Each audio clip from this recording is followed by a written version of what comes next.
हमने अपने पिछले लेक्चर में आपको श्रुति, स्वर और किस प्रकार 22 श्रुतियों पर 7 स्वरों की स्थापना की जाती है, इसके विषय में जानकारी दी थी।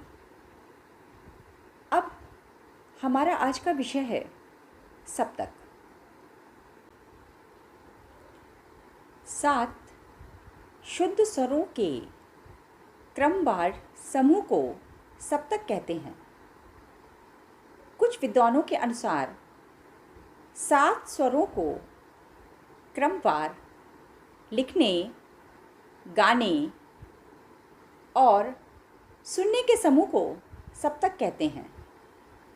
सप्तक शब्द का अर्थ है सप्त अर्थात 7, का अर्थात बना हुआ, अर्थात 7 स्वरों का बना हुआ समूह। संगीत में सप्तक शब्द से तात्पर्य स्वर सप्तक से होता है।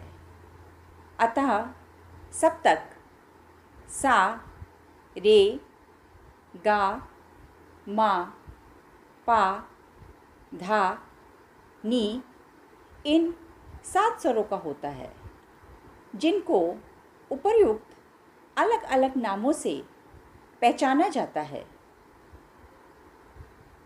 एक सप्तक के अंतर्गत शुद्ध तथा विकृत कुल मिलाकर 12 स्वर होते हैं। अब यह ध्यान रखना चाहिए कि सप्तक केवल 7 प्राकृतिक स्वरों का समूह है, 12 का नहीं। परंतु एक सप्तक में हम शुद्ध तथा विकृत 12 स्वरों को प्राप्त करते हैं।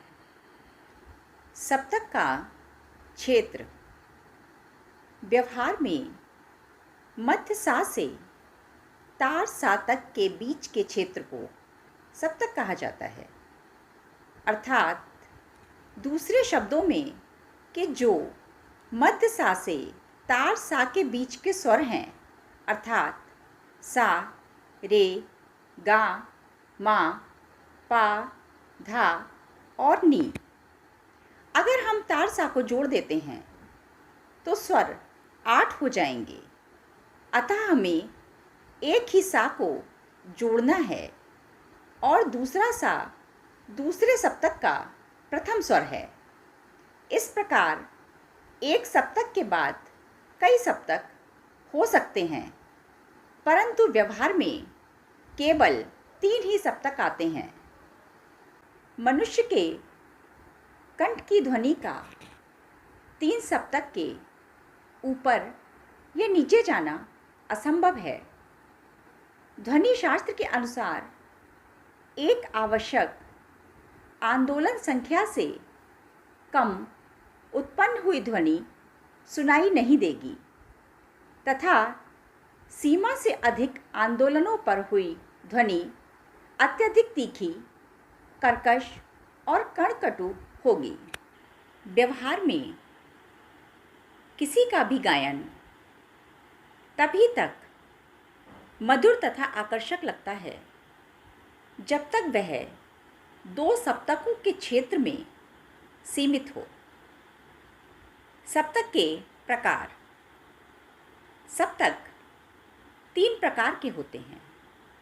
नंबर 1 मंद्र, 2 मध्य सप्तक तथा तीसरा तार सप्तक।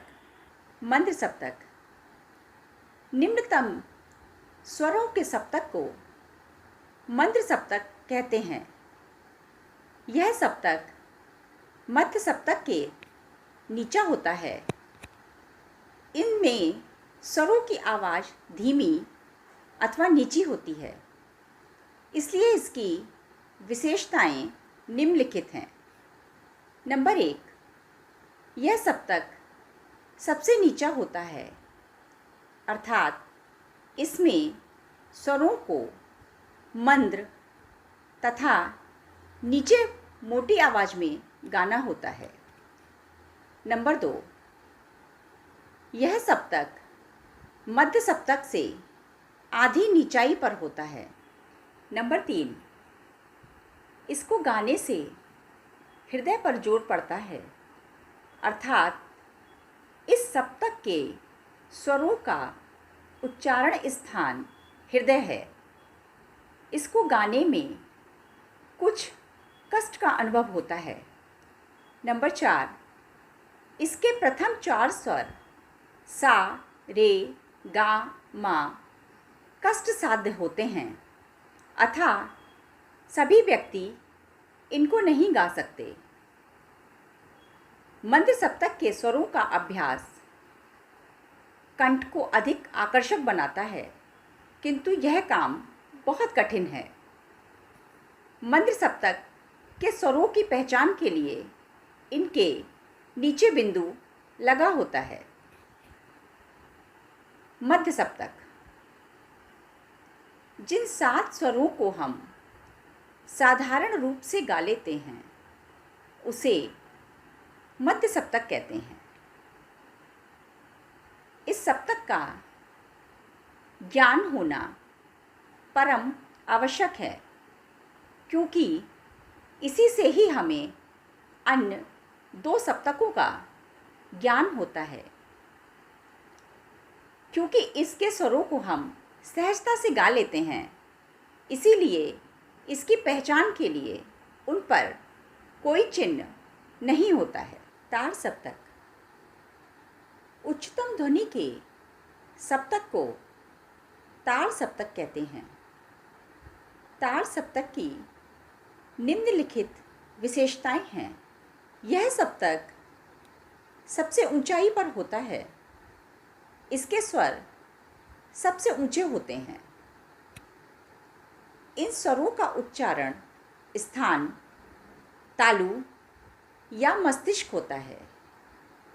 क्रियात्मक रूप से इन्हें गाने में तालु पर जोर पड़ता है।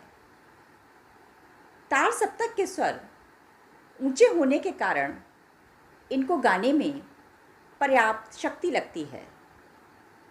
तार सप्तक के स्थान पर स्वरों को उचित स्थान से ना उतरने देना, ध्वनि को ना बदलने देना तथा स्वरों का माधुर्य बनाए रखना अत्यंत ही कठिन कार्य है। इन सप्तक की पहचान के लिए इसमें स्वरों के ऊपर बिंदु होता है। संगीत के 3 सप्तक संगीत के 3 स्थान हैं और प्रत्येक का अपना अलग अलग क्षेत्र है।